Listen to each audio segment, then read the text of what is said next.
Buenos días. Hola, ¿qué tal, Miguel Ángel?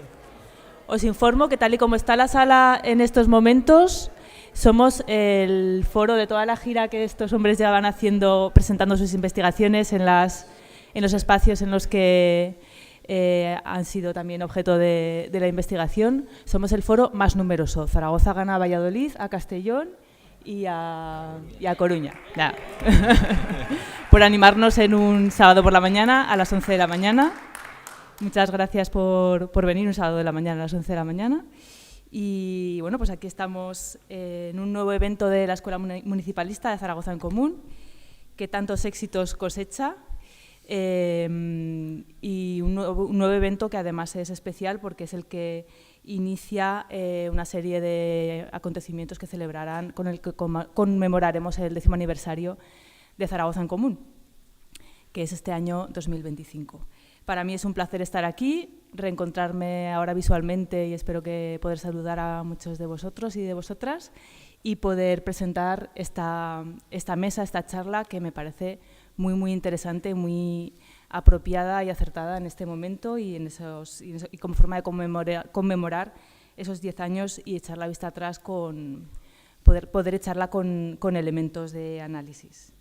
Me preguntaba cuando estaba pensando un poco en introducir esta charla, ¿dónde estábamos exactamente hace 10 años, 15 de marzo de 2015? Y me he puesto a mirar archivadores y papeles en casa y lo he encontrado. Y hace 10 años estábamos más o menos, no vais a ver nada, pero imaginaroslo, esto es un mapa del proceso de elaboración del programa de Zaragoza en Común y estábamos más o menos en medio del proceso, luego os lo paso y os lo enseño. Por haceros una idea, que seguro que a muchos os viene a la cabeza este momento o estos momentos. Habíamos hecho foros sectoriales para trabajar los contenidos de cada una de las líneas del programa. Eso lo habíamos llevado a un plenario en el que habíamos puesto en común el 27 de febrero y eso había generado la versión 0.1 del borrador. Habíamos luego trabajado eso en los grupos sectoriales para transformarlo un poco en formato programa y lo habíamos trabajado y puesto en común en una especie de espacio de coordinación de sectoriales en una jornada del 22 de febrero. Con eso teníamos el borrador 0.2 y el 12 de marzo habíamos hecho una asamblea ciudadana presencial a la que acompañó una asamblea ciudadana online del 12 al 16 de marzo en la que se votaban las propuestas que habían salido en ese borrador 0.2. Y además, en esas votaciones se buscaba qué propuestas generaban consenso, se aplicaba en la plataforma un algoritmo de consenso, teníamos algoritmos ya en el 2015, no es una cosa novedosa, y habíamos diseñado además una metodología para abordar los temas que no generaran ese consenso y que hubiera que trabajar después en los sectoriales, buscando con qué metodología podíamos abordar esos disensos. Y ahí estábamos en el tránsito entre el borrador 0.2 de nuestro programa electoral y el borrador 1, al que íbamos a llegar después en marzo, y a finales de marzo, y con la ilusión intacta. Me imagino que con esto muchos nos hemos retrotraído a esos momentos tan bonitos y siento empezar con nostalgia, pero hay que poner también ahí un poco esa parte de, bueno, celebramos algo que fue importante, que fue bonito, que puede seguir siendo y bueno, pues ahí estábamos. Y desde entonces, desde hace 10 años, desde el 15 de marzo del 2015, han pasado muchas cosas. Nos han pasado y han pasado muchísimas cosas, más de las que nos podíamos imaginar, creo, en aquel momento. Ganamos las elecciones, eso nos lo podíamos imaginar porque teníamos ahí un pálpito.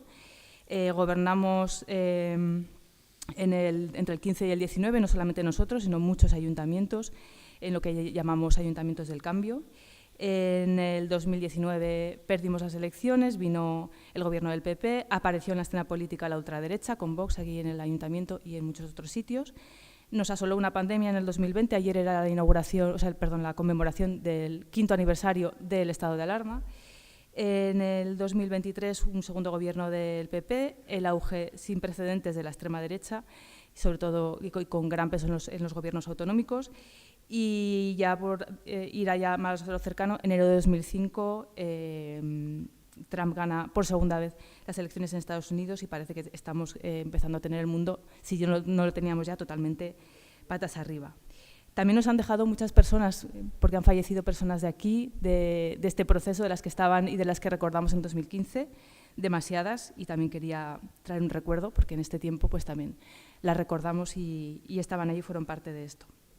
Y bueno, pues hoy estamos aquí, 15 de marzo de 2025, y tenemos una gran oportunidad para echar la vista atrás a estos 10 años, pero no solo una mirada nostálgica o una mirada de recuerdos y de chascarrillos o de análisis interno, sino una mirada que nos va a permitir combinar una perspectiva académica a la luz de lo que autores, autoras a nivel nacional, pero a nivel también internacional, han aportado, estudiado sobre los movimientos sociales, sobre los procesos de institucionalización de movimientos, una mirada también que combina vivencia subjetiva, no solamente de Zaragoza, sino de otros territorios también, y de esa percepción y el análisis cualitativo de la percepción y de la mirada subjetiva que tenemos de estos procesos, porque ha sido una investigación cualitativa basada en entrevistas y en lo que habéis aportado.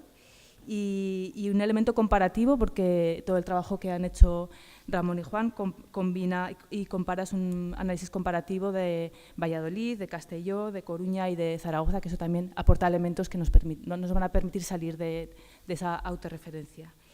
Y bueno, pues con esto, esta mirada nos la van a aportar Ramón Fenstra y Juan Mérida en esta intervención, en esta mesa que se ha titulado El municipalismo en España, aprendizajes de un ciclo político. Ramón Fenstra es profesor y director del Departamento de Filosofía y Sociología de la Universidad Jaume I de Castelló. Es autor de diferentes libros sobre democracia y movimientos sociales, especialmente en el contexto del 15M y el surgimiento de las nuevas fuerzas políticas, y tiene trabajos como Democracia, Historia de un secuestro, publicado en 2020, y Reimaginando el legado de la democracia, impacto y lecciones del movimiento 15M en España, que publicó en el 2023. Juan Mérida, poca presentación necesita, pero sí de esa parte académica, que es doctor en la Universidad del País Vasco. Sus investigaciones se centran en los movimientos sociales, el autogobierno, los comunes y la institucionalidad democrática local en Ecuador y en España. Y desde 2018 estudia el proceso municipalista español, destacando publicaciones como Una nueva forma de hacer política, modos de gobernanza participativa y ayuntamientos del cambio en España, y del movimiento al partido, tensiones entre horizontalidad y oligarquía en las plataformas municipalistas. Llevan años investigando juntos, y hoy nos presentan resultados de esas investigaciones, de ese análisis comparado que han hecho del municipalismo y de los aprendizajes que se pueden sacar de este ciclo político. Y bueno, pues creo que va a ser interesantísimo. Ya les doy la palabra y después habrá un turno y un momento también para que podamos abrir el debate y podamos compartir también, podéis compartir lo que os sugiera o lo que queráis aportar. Así que sin más, os doy la palabra. Gracias.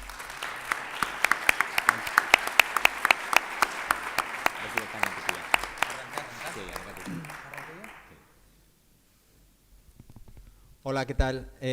Bueno, pues muy buenos días a todas y a todos. La verdad que es una alegría estar aquí y ver tantas caras conocidas. Reconozco que hoy es nuestra cuarta charla, pero es el día que más nervioso estoy porque pues al final nos conocemos todos y eso me pone un poquito más nervioso. Pero bueno, la idea es ir intercambiando un poco las impresiones, los resultados de toda esta investigación, que ha sido de 2 años, como nos ha comentado Elena, y no sé cuáles son vuestras expectativas del día de hoy. Sobre todo, la idea es hacer un análisis, digamos, lo más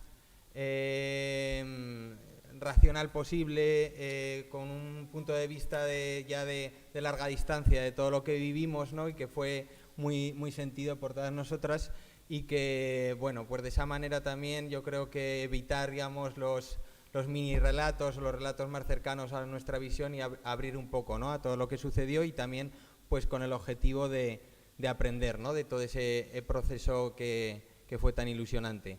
Entonces, lo primero que queríamos presentaros es un poco pues el motivo de esta investigación, ¿no? Sobre todo cuando empezamos esto hace 2 años, la idea primero era comparar históricamente lo que había supuesto esto para la historia de los ayuntamientos en España, ¿no?, de los sistemas locales.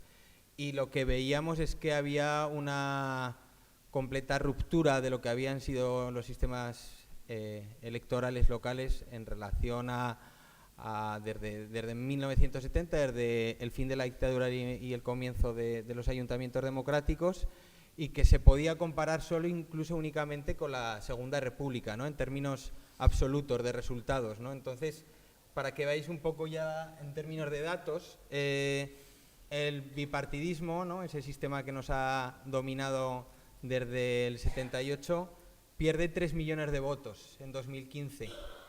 Y el municipalismo, como proyecto de todo el Estado, pues tiene más de 1 millón de votos.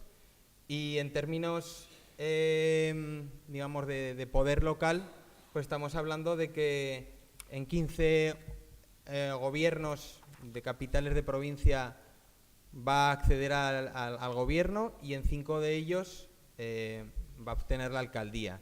En términos absolutos se supone que el 20% de la población en España estaba gobernada por el municipalismo, ¿no? Y eso significaba que realmente pues había una opción de cambio factible, ¿no? Real. Además, otro aspecto que queremos destacar es que esto no va solo de Ada Colau o de Carmena, sino que en realidad pues era un proceso que, pese a que mediáticamente pues eran los nombres más sonados, se extendió por todo el Estado y que tuvo mucho impacto en ciudades, digamos, periféricas, podríamos llamar, que no son tan conocidas, pero que realmente afectó directamente en el sistema local. Entonces, pues para nosotros lo importante era quizá alejarnos de esos casos más conocidos de Barcelona o Madrid, que mediáticamente y también académicamente se habían estudiado más, y analizar otros casos que no eran tan conocidos y que creíamos que también podíamos sacar muchos aprendizajes, ¿no? De ese proceso. Entonces, pues eso, ¿no? Los casos de estudio que analizamos eran Zaragoza, Valladolid, A Coruña y Castellón, también porque yo los había estudiado en la tesis doctoral y también porque estábamos en Castellón y consideramos que en Castellón había habido un proceso también interesante. Y otro de los elementos que nos llevan a este estudio en 2023, cuando, digamos, ya estaba en declive este gran proceso, era entender qué había sucedido en estas 2 legislaturas, porque se había pasado de 47 candidaturas presentadas a 13, porque la representación en los ayuntamientos de 46 a 10, porque se habían perdido 1 millón de votos, porque solo hoy en día hay un gobierno municipalista gobernando en España, que es en Girona, una alianza, una coalición con la CUP, y que cuáles habían sido los límites, ¿no? En todo este proceso. Entonces, esta charla no va de lo bien que lo hicimos ni todos los éxitos que tuvimos, que son muchos, sino también, sobre todo, pues ver qué límites nos encontramos en esta hipótesis de vamos a transformar la sociedad a través del Estado local o a través de los ayuntamientos, sobre todo también para el futuro, ¿no? Para cuando nos tengamos que enfrentar en una situación así, ver cómo superarla, ¿no? Entonces, nada, brevemente, antes de empezar con los resultados, queríamos sobre todo hacer un marco para que todas las personas que estáis aquí sepáis a qué nos referimos cuando hablamos de municipalismo. Resumidamente podemos decir que el municipalismo es un proyecto de transformación social y de democratización a través del Estado local, a través de los ayuntamientos. Y para eso su, digamos, propuesta principal es la participación. Sabemos que ha habido muchos procesos, ¿no? de transformación de izquierdas de gobiernos locales, pero considerábamos que algo que destaca sobre todo el municipalismo es sobre todo en sus formas, ¿no? En el cómo. Quizá el contenido, las políticas podían ser muy similares a las de otros partidos de izquierdas, pero lo que se cuidó mucho fue el cómo llegar, ¿no? A ese fin, el qué camino optar, y para ello pues los procesos de participación eran fundamentales, tanto a la hora de construir políticas públicas, ¿no? Cuando también Elena estuvo en la Concejalía de Participación, pero también a construir organizaciones, un partido político que fuera diferente, que no tuviera las estructuras verticales que normalmente todos los partidos políticos tienden a tener y que tienden a concentrar las decisiones en unas pocas personas. Ese era el objetivo, esa era la hipótesis municipalista, y entonces se intentaba que los partidos tuvieran una esencia de movimiento, ¿no? Por eso se le llamó también partido-movimiento. Entonces, también ese era uno de los intereses. Por un lado, ver hasta qué punto se pueden transformar las instituciones desde un proyecto como este, y por otro lado, a la vez crear una organización que tienda a ser horizontal, que no tenga jefes, al fin y al cabo, que no tenga un presidencialismo muy fuerte y que las decisiones sean, en la medida de lo posible, tomadas en conjunto, en asamblea, en consenso. Antes de pasar, digamos, a la investigación en sí misma, que va a hablar Ramón, queríamos también poner en valor de que el municipalismo no es algo nuevo. Estas ideas es un proceso histórico que se ha vivido y que podemos, digamos, poner la vista atrás en muchos movimientos, federalistas, anarquistas, consejiles, que luego también pues, lo han adoptado propuestas políticas, ¿no?, también durante el siglo XX, la República, los primeros ayuntamientos democráticos, y que cuando preguntábamos a los militantes y a los cargos políticos de Zaragoza en Común y de las otras plataformas cuáles eran los referentes políticos, en concreto en Zaragoza, pues nos surgieron estos, ¿vale? Igual seguramente hay muchos más, pero por un lado hay gente que se remitía directamente a la Comuna de París como primer autogobierno de democracia directa, ¿no?, en el siglo XIX. También se refería digamos, al inicio de Izquierda Unida y a los procesos, digamos, de democracia que se generaron ya en los 80s. Obviamente el 15M, ¿no?, como proceso de politización social más reciente, de 2015. Y luego también se inspiraban en casos como incluso el Kurdistán, ¿no?, que pues fue un proyecto, ahora hace poco decidieron, ¿no?, una nueva etapa no armada, pero que planteaban pues una sociedad confederal, ¿no?, en donde no hubiera un Estado-nación que al final concentraba el poder, ¿no? Entonces esto eran inspiraciones que habían surgido en las preguntas que hacíamos. Gracias, Juan. Bueno, también agradecer toda la presencia y estar aquí hoy en Zaragoza, que es muy especial para Juan. Es, como él decía, la cuarta presentación que hacemos y esta es la más multitudinaria, ¿no?, con diferencia. El objetivo o la metodología que hemos desarrollado es, bueno, básicamente hablar con los protagonistas y con las protagonistas, ¿no? Es una investigación cualitativa, como también introducía muy bien Elena, en la que intentábamos, bueno, entender una realidad muy compleja, intentar luego sacar una serie de conclusiones, ¿no? Sabemos que los resultados a los que llegamos nunca podemos reflejar absolutamente todo. Pensemos que son pues, unas 72 entrevistas de una media de 1 hora, o sea, las transcripciones son muy, muy largas, pero también muy ricas, ¿no? Aportan un material cualitativo muy rico, con muchas versiones, en algunos aspectos coincidentes y en otros aspectos no, como es lógico. Y lo que hemos estado desarrollando es bueno, intentar entender en la complejidad todos estos fenómenos comunes de los 4 casos, ¿no? Y no solo lo hemos hecho de manera cualitativa, hemos también intentado aportar algunos datos y hacer análisis también de otro tipo, de asistencia a asambleas, asistencia de participación en primarias, y contrastar las percepciones de los participantes con también algunos datos, ¿no?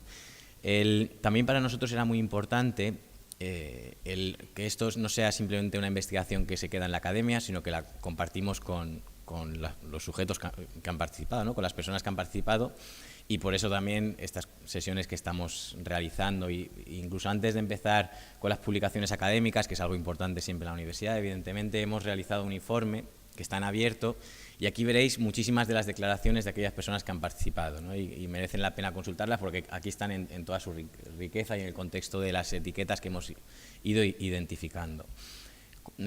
Como Juan ya ha presentado muy bien, en realidad tenemos varios bloques claves que nos interesaban, ¿no? Por un lado, efectivamente, esta idea de que no solo Barcelona y Madrid han sido interesantes o han experimentado políticamente con las nuevas formas de participación política, evidentemente son 2 casos paradigmáticos, muy analizados por la literatura académica. Hay otras ciudades que han hecho cosas muy interesantes y muy innovadoras, y también han intentado combinar estos elementos horizontales y verticales de los que ahora hablaremos, ¿no? Y respecto a estos contextos nos interesaba, por un lado, analizar el proceso de democracia interna, o sea, cómo se estructuraban internamente las formaciones. Por otro lado, el intento de transformar la realidad social desde el ayuntamiento, desde las políticas a nivel local. Y luego otra serie de cuestiones también relevantes que hoy no vamos a entrar tanto, estas dos primeras sí, otras que podéis consultar en el informe, que se vinculan con la percepción respecto a las nuevas tecnologías, porque ya ha evolucionado bastante la percepción que existe en el mundo de los movimientos sociales respecto a ello, el concepto de democracia, los referentes históricos que ya ha introducido también Juan, ¿no? Entonces, de todos estos bloques hemos ido apreciando pues una serie de tendencias que esperamos que os sintáis reflejados, aunque evidentemente en alguna cosa puede que en mayor medida que en otro elemento, ¿no? Y dentro del primer bloque, esto es un tema que conocemos de sobra, ¿no? En los movimientos sociales, en aquellas plataformas que tratan de cambiar la realidad social, hay una pregunta clave y es, bueno, ¿cómo lo hacemos? ¿Cómo podemos cambiar nuestra realidad? Y esto es un debate que también está en la teoría política, está en la filosofía política, y hay posiciones diversas, ¿no? Y una diferenciación tradicional y bastante sencilla es aquellos que plantean una lucha completamente horizontal, ¿no? Vamos a intentar generar espacios de autoorganización fuera de las estructuras más representativas, en las que intentamos generar nuevas dinámicas participativas, horizontales de autoorganización, y que de manera rizomática se vayan desarrollando, y a través de ese desarrollo generar pues como una alternativa que pueda hacer o provocar, la transformación general, ¿no? y cambiar el sistema. Eso es una forma de intentar cambiar las cosas, evidentemente es una posibilidad. La otra es, intentemos tomar el poder, conquistar el poder, generar estructuras, crear programas, definir roles concretos, ser muy eficientes y llegar a la conquista del poder, y desde la conquista del poder, desde una posición ya de control, ¿no?, transformar la realidad para que ésta se vaya extendiendo. Son dos posibilidades que en realidad con el municipalismo, como también ha introducido Juan previamente, se ha intentado combinar, ¿no? Se ha intentado combinar esas lógicas horizontales dentro de estructuras pues más verticales, ¿no? Esto no es un juicio de valor cuál es mejor o cuál es peor, evidentemente hay preferencias y hay gente que considera que una puede ser más eficaz que la otra, pero los municipalismos lo que intentaron era, vamos a intentar introducir elementos horizontales de participación en estructuras de las que en el 2011 decíamos que ya no nos representaban, ¿no? Vamos a intentar sentirnos representados a través de la participación dentro de una estructura o una plataforma también con posibilidad de ganar elecciones. Respecto a este primer bloque, que es el que voy a presentar yo, Juan luego se centrará en la cuestión del cambio a nivel local. Hemos percibido una serie de tendencias, hemos percibido una serie de causas que pueden explicar esas tendencias y luego aprendizajes, ¿no? Y vamos a explicar brevemente algunas de estas tendencias primero. Por un lado, se percibe como cierto alejamiento progresivo de aquellas precisamente preocupaciones por lo horizontal y por los cuidados, que se considera que fueron muy bien trabajados y que fueron una inquietud de las diferentes plataformas. Aquí estamos hablando de tendencias generales de las 4 plataformas, es importante también tenerlo presente. Pero que en un primer momento, en el momento de campaña electoral, de intentar llegar a las instituciones, se tuvieron muy en consideración, pero que luego progresivamente, a medida que se entró en las instituciones, un punto de inflexión que vimos en muchas entrevistas era justamente eso, ¿no? En el momento en que entramos en las instituciones se empezó a complicar la cosa y se produjo cierta pérdida de esos elementos, ¿no? Y se mencionaban cuestiones como el tema de los cuidados, ¿no? Las personas independientes que participaban y que entraban en las instituciones representativas ya no tenían tanto apoyo como en el momento inicial, por ejemplo las propias asambleas también, los cuidados que se podían hacer de las personas, ¿no? Eso se percibe en diferentes lugares, también en parte por los ritmos frenéticos que empiezan a aparecer dentro de la institución, sobre lo que vamos a hablar posteriormente. Otra cuestión clave, y esto no es tan extraño porque ya en realidad en la literatura sobre los movimientos sociales ha sido trabajado, pero que también es llamativo, es el descenso de participación. La teoría de los movimientos sociales, esto ya ha sido trabajado por autores clásicos, seguro que algunos nombres les resuenan, Tilly, Tarrow, ya señalaban que los procesos de gran movilización suele responder también a un momento de una ventana de oportunidad, un momento en el que hay una situación en la que confluyen personas también muy diversas que tienen un objetivo común, participan muy activamente, pero luego eso se va, digamos, agotando progresivamente por una serie de posibles causas, ¿no? La institucionalización puede llevar a una cierta reducción de la participación, la fragmentación, el propio agotamiento también puede influir, ¿no? Esto es algo que la literatura, como digo, los movimientos sociales ya se ha analizado. La propia represión también, la represión puede ser de diferentes tipos, también de los medios de comunicación, que como luego señalará Juan, es otro tema que ha aparecido en las diferentes entrevistas, ¿no? Y aquí vemos, y lo vemos aplicado a nuestras plataformas, a las plataformas que hemos analizado, la tendencia no es exactamente igual, evidentemente, pero sí que apreciamos como en las asambleas la participación decrece, ¿no? Y ahí, sobre todo después de la entrada en las instituciones todavía se mantiene bastante bien, pero a medida que van pasando los meses va decreciendo. Aquí hemos analizado las actas de las diferentes plataformas y vemos una tendencia claramente a la baja, ¿no? En algunas ciudades, las presentaciones que hemos hecho nos han dicho, bueno, cuidado, que alguna persona no firmaba, quizá era un poco más, bueno, incluso sabiendo que hubiera alguna persona más de la que se va reflejada en el acta, hay una tendencia clara al descenso en asistencia a las asambleas, ¿no? También los grupos de trabajo se ven en cierta medida reducidos o con menos entusiasmo conforme pasa el tiempo. Curiosamente, con las primarias también vemos datos en esta línea. Si bien es cierto que en el 2019 los datos de primarias aún tienen en las diferentes plataformas una participación significativa, vemos que como en el 23 hay un descenso llamativo, ¿no? En los diferentes lugares. Otra tendencia que va en la línea de lo que hemos señalado en el primer punto es la separación entre movimiento e institución, percibida por las personas que hemos entrevistado, ¿no?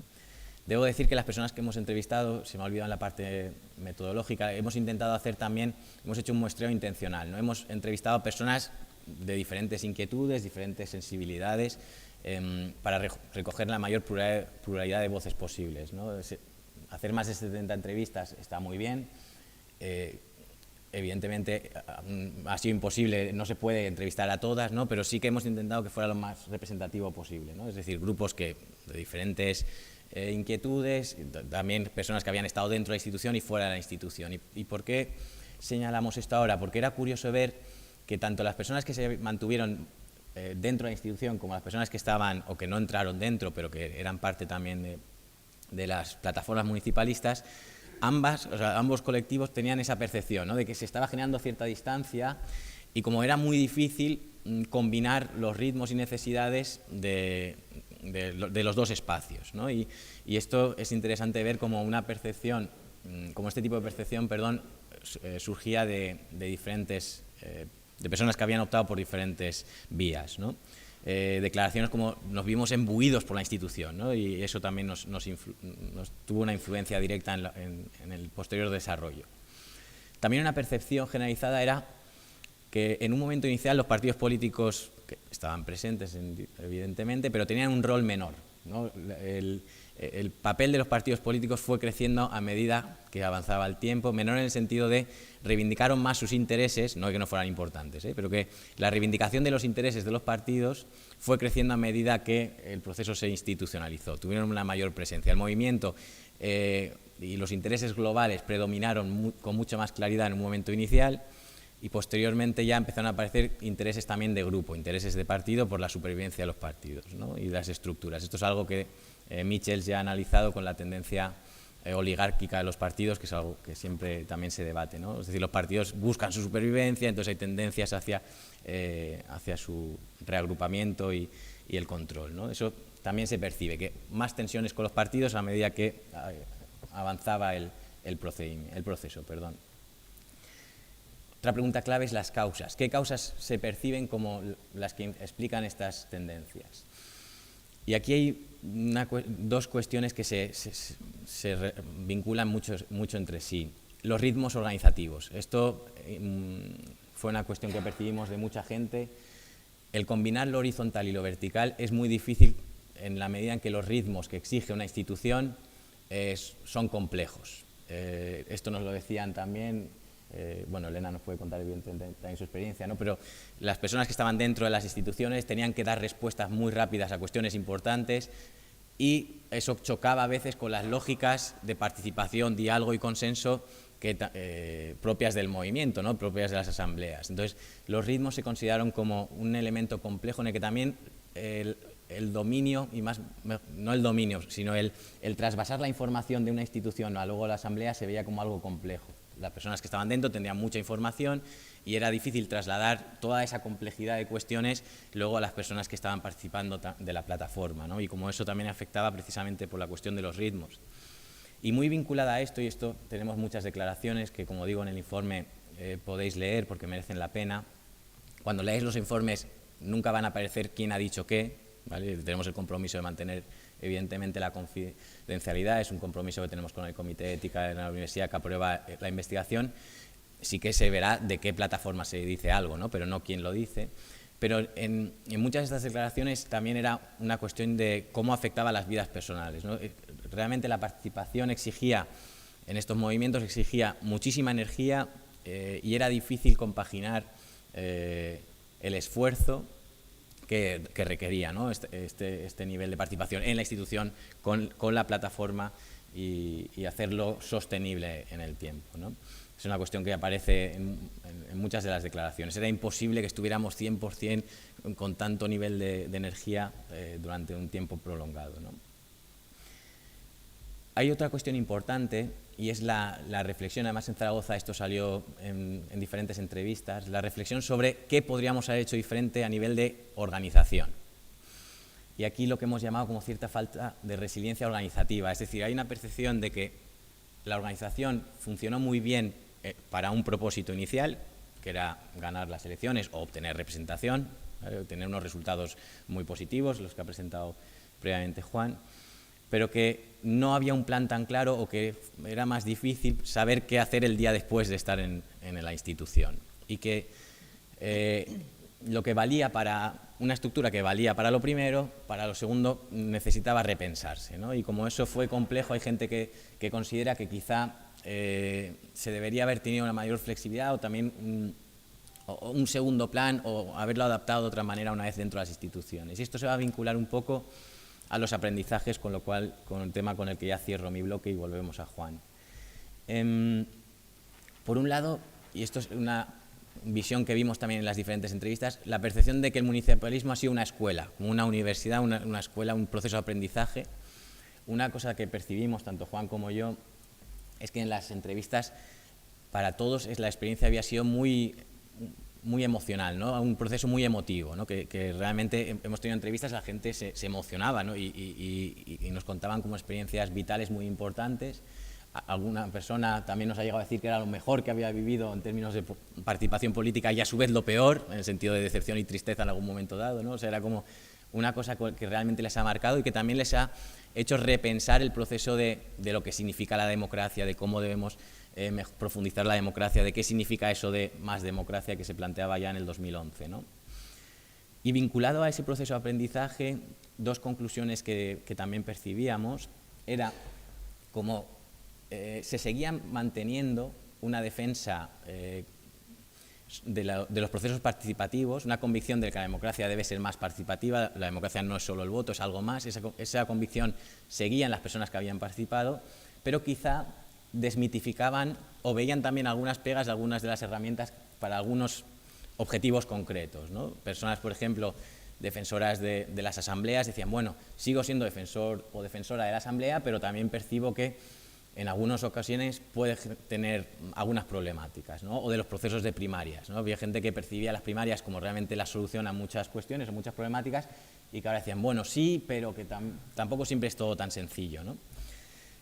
Y vinculado a esto, pero un poco a la inversa, la idea también de la profesionalización. Es decir, aquí tuvimos reflexiones interesantes respecto a la percepción que se tenía o que se tiene de los partidos políticos, ¿no? La idea de, bueno, no nos queremos parecer a los partidos políticos, queremos cambiar y transformar los partidos políticos, entonces debemos optar por la no profesionalización, pero vinculado a esto había reflexiones muy interesantes que decían, bueno, es que en ese objetivo de no profesionalizar y, por ejemplo, pues contar con menos asesores o directamente no contar con asesores o asesoras, nos generaba un problema y era que al final teníamos que hacer, las personas de dentro de la institución, teníamos que adoptar un doble rol que era imposible de mantener y que eso generaba a su vez un efecto perverso de todavía más alejamiento entre institución y movimiento. Es decir, como había algunos elementos de profesionalización que descartamos como algo negativo porque se parece a las estructuras de partido, cuando en realidad nos estábamos complicando luego el fomentar otras dinámicas precisamente de horizontalidad, participación, institución y movimiento, ¿no? Y plataforma.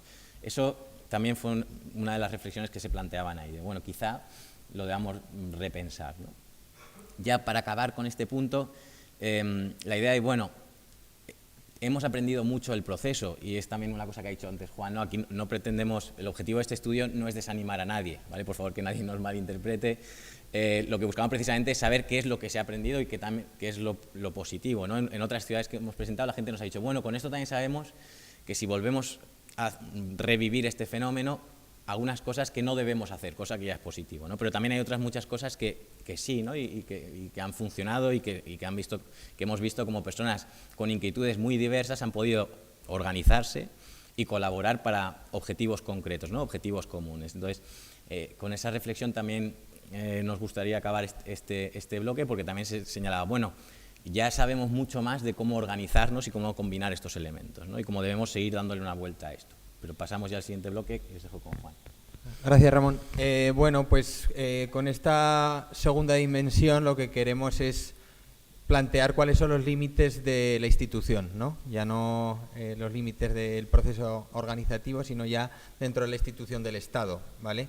Entonces, lo primero que querría decir es que para la transformación en general, ya sea institucional o no, una condición inapelable es la crisis. Y en 2015 teníamos una crisis muy profunda, una crisis económica, una crisis política, de representación, de legitimidad, de todo lo que se llamó eso del régimen del 78, que ahora nos suena tan alejado, y que eso permitió plantearse otros escenarios, y eso no hubiera sido posible sin un proceso de movilización previo que permitió que toda esa crisis se acelerara y plantearía unas alternativas en torno a lo que ese momento era esta democracia no es tal democracia o no es suficiente, sino que hay que profundizarla, ¿no? Entonces, el objetivo era precisamente democratizar esas instituciones y, como bien se ha dicho, se logró ganar y se logró llegar a ella. Pero un planteamiento inicial que sale de todo esto es el siguiente. Tener el gobierno no es tener el poder o no es tener todo el poder. Eso es algo que creo que sintetiza bastante todo lo que se vivió durante estos años de experiencia institucional. Entonces, creo que es importante que analicemos y que nos preguntemos en torno al poder. Creo que es una categoría muy importante y que a veces se nos olvida o nos da miedo desde los movimientos sociales y que creo que no le tenemos que tener miedo, ¿no? Entonces, ¿cuáles fueron los límites de tener el gobierno no es tener el poder? Pues para ello lo he dividido en dos partes. Una que es las relaciones con los actores dentro del Estado y luego otra las relaciones con los actores fuera del Estado. Es en esa combinación, en la necesidad de alianzas dentro y fuera, que se puede sostener el poder y ejercer poder. Si no, es muy difícil llevarlo a cabo, ¿no? Entonces, sí se tenía el gobierno, pero nunca se tuvo la capacidad real de gobernar, de tener gobernabilidad o de implementar la agenda política que tanto se había elaborado, ¿no? En el 2014, ¿no? Entonces, a nivel de límites dentro del Estado, pues por un lado la descentralización limitada del Estado, ¿no? O sea, uno de los límites de la hipótesis municipalista es que desde los municipios se pueden cambiar pocas cosas, ¿no? Los recursos que tienen, las competencias que existen son reducidas. Sí que es verdad que se vivió una cierta descentralización del Estado, pero sobre todo a nivel de comunidades autónomas. Si hemos experiencias históricas en otros lugares en donde haya habido cambios profundos, como podríamos pensar en Porto Alegre, en Brasil, con los presupuestos participativos y demás, allí la capacidad fiscal que tenían estos gobiernos era muchísimo más grande que la que había aquí. Además, no tenemos que olvidar que en 2015 estamos en medio del proceso de austeridad tan recordado y que, pues, ya aparte de los límites de partida estructurales que tenían los ayuntamientos, pues había unas políticas llegadas desde Europa, pero que fueron ejecutadas y en alianza con los gobiernos centrales, tanto del Partido Socialista como del Partido Popular, que era que la prioridad de cualquier aspecto fiscal en el presupuesto es reducir la deuda, mucho más allá que el gasto social. Entonces, si no se llevaba a cabo eso, pues te intervenían, ¿no? Como sucedió directamente pues, en Madrid. Entonces, una de las reflexiones en torno a esto es, si no hay un cambio constitucional en el que los ayuntamientos ganen más autonomía y más poder, es difícil que la hipótesis municipalista se lleve a cabo. Luego, otro de los aspectos era la posición del funcionariado. Un funcionariado que se veía, digamos, contrario a estos proyectos municipalistas, sobre todo cuando no me quiero referir a todo el funcionariado, por supuesto que hubo alianzas fuertes, sino sobre todo el alto funcionariado, ¿no? Los secretarios, los interventores en general, aquellos que tenían que poner muchas veces la firma y que te decían esta temática va o no va y que te condicionaba la agenda política. Entonces, en torno a esto hay varios elementos. Por un lado se dice que el funcionario tiende a ser conservador, la burocracia tiene una naturaleza conservadora, no se atreve al cambio y sobre todo en un momento en el que percibían que este cambio iba a ser pasajero, todavía menos, pensaban que estos proyectos iba a ser una cuestión de solo una legislatura, entonces digamos que desde su cálculo racional lo que se podían jugar pues no les salía a cuenta, ¿no? Por otro lado, también se habla de la patrimonialización del Estado por parte de los partidos políticos. Estamos hablando pues que en un sistema bipartidista los mismos partidos habían gobernado, entonces controlaban a ese ejército burocrático y entonces pues al final eran aliados suyos. Y entonces esto confrontaba con los nuevos actores que habían surgido dentro del Estado. Otro elemento importante es la falta de mayoría política. En ninguno de los gobiernos en España se tuvo una mayoría en la que no tuvieras que depender de otros partidos para gobernar y para sacar adelante presupuestos, normativas, modificaciones de planes urbanos, etcétera, ¿no? Entonces, eso también fue una de las contradicciones y limitaciones del municipalismo. Era un proyecto que surge contra lo viejo y, sin embargo, dependía de él, ¿no? Entonces, eso generó contradicciones, discusiones dentro de todas las plataformas. ¿Qué hacemos con lo viejo si nosotros nos queremos distanciar de ello, si somos un proyecto completamente opuesto? Y eso, al fin y al cabo, ¿no? Pues desde esa pureza inicial generó problemas de gobernabilidad importante, ¿no? Sobre todo en los gobiernos que fueron en solitario, como aquí o en Coruña, ¿no? Que hemos estudiado. Y finalmente la falta de experiencia en la institución. Eso pues es algo ya sabido, ¿no? De que la gran mayoría de cargos públicos nunca habían estado anteriormente en la institución, no conocían cómo funcionaba la institución por dentro. Creo que las citas de aquí son bastante representativas de eso, ¿no? Había que asaltar el Pazo, ¿no? Llaman ahí en Coruña el Palacio, pero se desconocía cómo era el Pazo por dentro, o sabíamos muchas cosas contra el poder, pero ninguna sobre el poder. Y entonces se habla de la dificultad de, bueno, quiénes son las personas con las que podemos generar alianzas, cuáles son los códigos, las teclas que nos pueden ser más eficaces a la hora de desarrollar políticas, y eso fue pues también unos límites importantes.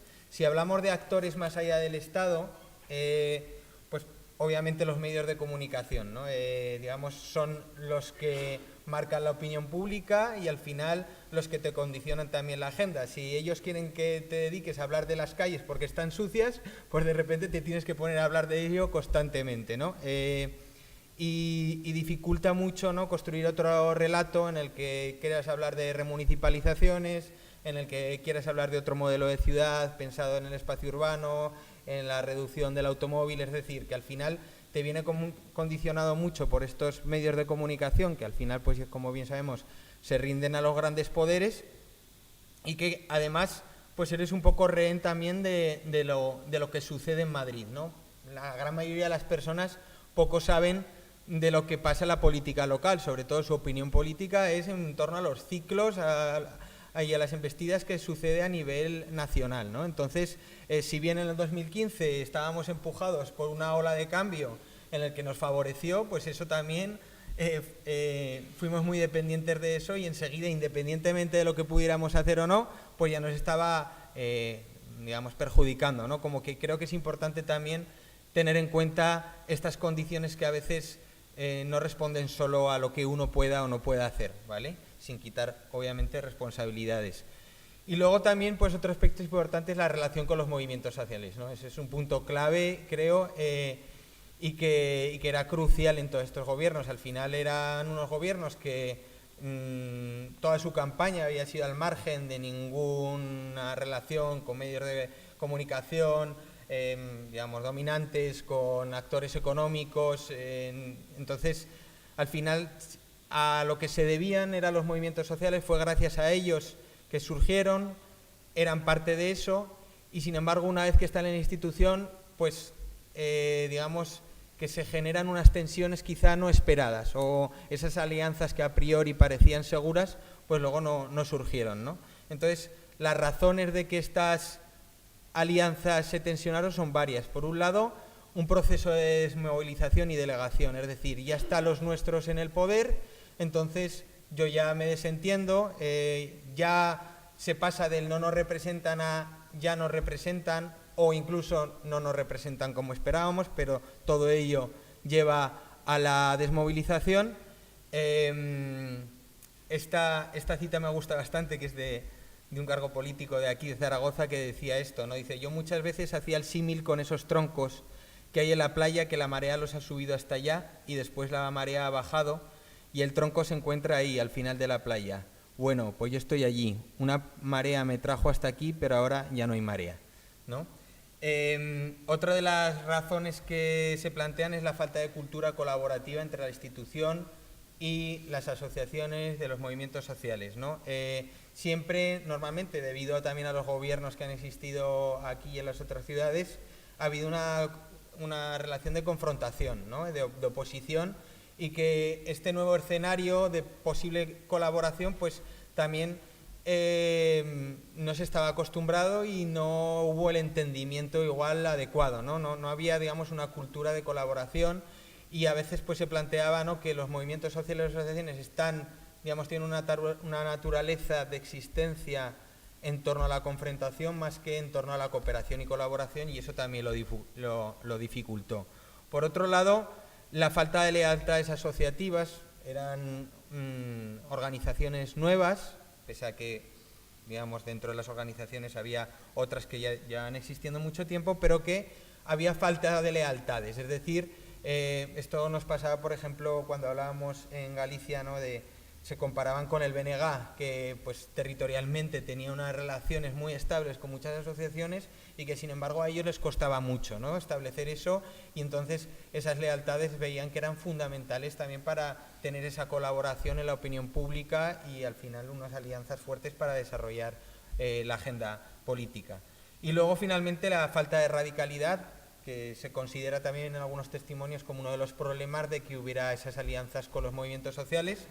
Que bueno, estos gobiernos pues esperaba que hubieran hecho mucho más, ¿no? Entonces, esta cita también pues creo que es bastante representativa de la mirada de esta posición, que decía que yo entendía que si accedían a las instituciones era para reforzar el conflicto, para meterle fuego a la ciudad. Y no, la gente por la que yo había estado codo con codo consideró que no, que había que pacificar. Este fue el problema que yo veía, que desde las instituciones no hacen más que apagar fuegos. Y yo entendía que lo que había que hacer era echar gasolina. Y finalmente quiero acabar esta parte digamos, de cómo construir alianzas para sostener el poder o para sostener los gobiernos y ejecutar tu propuesta política en torno a la participación, que era un elemento central en todas las plataformas, como he dicho al principio, ¿no? Era el ethos, el sentido de ser de todas estas. Y aquí también se generan bastante, esto lo hemos hablado mucho con Elena, ¿no?, de las tensiones a la hora de entender el modelo participativo de estos gobiernos, que por un lado era para quién debe ir esta participación, si tiene que ser para toda la ciudadanía de igual manera en el que una persona valga igual que la otra, a través de medios de participación directa, o sin embargo tenía que tener en cuenta de una manera privilegiada a las asociaciones, a los movimientos que históricamente habían luchado en esta ciudad, que llevaban planteando demandas desde mucho tiempo y que al final pues te debías a ellos, ¿no? tu sentido de ser ahí en la institución.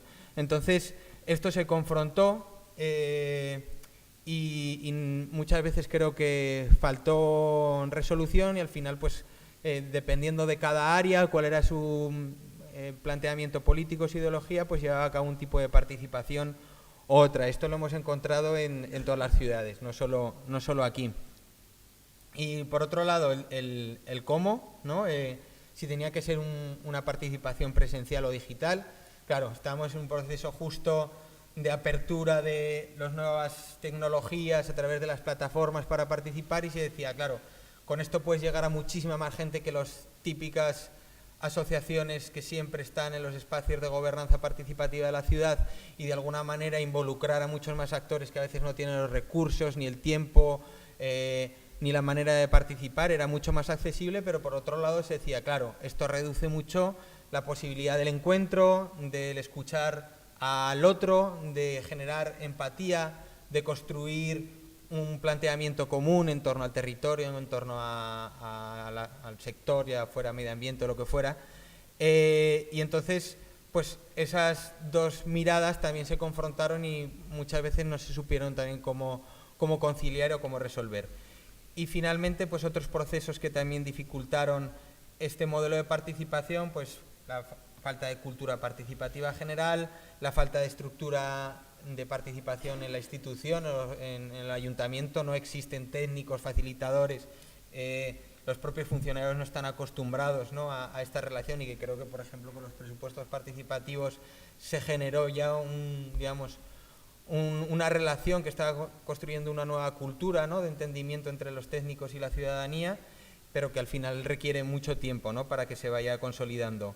Y finalmente también se habla de la poca incidencia económica y social que tenían estos procesos, ¿no? Al final se hablaba de que quizá no servían para cambiar una política realmente redistributiva que cambiara la segregación de la ciudad, ¿no?, existente en torno a clase social, en torno a etnia, en torno a género, etcétera, ¿no? Entonces, uno de los cargos del movimiento en A Coruña decía eso, ¿no? Da lo mismo lo buenos que sean los que están manejando el tren si no llevas vagones, ¿no?, que reflejaba un poco esta falta de participación. Y finalmente, pues las reflexiones que un poco sintetizan todo lo que hemos estado hablando a nivel organizativo. Nos quedan estas preguntas irresolubles, pero que creo que siempre tienen que estar ahí presentes, que es cómo generar esa sincronía entre el adentro y el afuera, si es posible la articulación de los ritmos institucionales, electorales, mediáticos con la democracia directa y la deliberación, con el ritmo de la sociedad, si se pueden construir plataformas que no eviten la profesionalización y que no suponga a su vez una trituradora de vidas humanas como fue en estos procesos, ¿no?, en donde la gente puso todo y que se puedan generar también unos modelos que tengan permanencia en el tiempo y luego también pues cómo generar incentivos para precisamente no evitar esas disidencias organizativas y que al final pues esos enfrentamientos no acaben abandonando la institución y que la organización y de alguna manera cómo convivir y mantener la diversidad, ¿no?, dentro de estas organizaciones. Y finalmente, sobre la transformación, yo creo que es muy importante seguir hablando sobre el poder. Hay que aprender a luchar contra el poder, pero también construir poder. Una de las conclusiones que se derivan del estudio es que lo realmente difícil no es acceder al gobierno, aunque obviamente lo es mucho, pero sobre todo mantenerse en él. Y para ello consideramos que es fundamental construir alianzas en y más allá del Estado, ¿no? Y aquí, pues, cuando hablamos de cambio de régimen, cuando hablamos de impugnar lo social, cuando hablamos de un proceso desconstituyente para otro nuevo proceso constituyente, pues también es muy importante preguntarnos si se puede sobrevivir sin lo viejo, ¿no?, sin todo aquello con lo que estás en contra, y creo que eso se ha vivido en muchísimos procesos instituyentes, no solo aquí, sino en Latinoamérica y etcétera. Finalmente dejamos esta pregunta abierta para las reflexiones, que tiene que ver, bueno, ¿no?, después de este ciclo, ¿ahora qué? ¿Qué pasa con esto del municipalismo? ¿Sigue siendo una herramienta de hipótesis política de cambio, de transformación? qué pasa ahora en este nuevo orden mundial, en esta reconfiguración de los poderes mundiales, de los imperios, qué pasa ahora con este contexto de debilitamiento, ¿no? Antes, pues, estas fuerzas anti-establishment que surgieron en el ciclo de cambio eran profundamente democratizadoras, ahora parece que esa rebeldía, pues, parece que promueve el autoritarismo, esos valores. Entonces, pensar un poco, ¿no? Si sigue siendo una propuesta política efectiva y si tenemos nuevas hipótesis. Así que nada, lo dejamos ahí y gracias por escucharnos y por venir.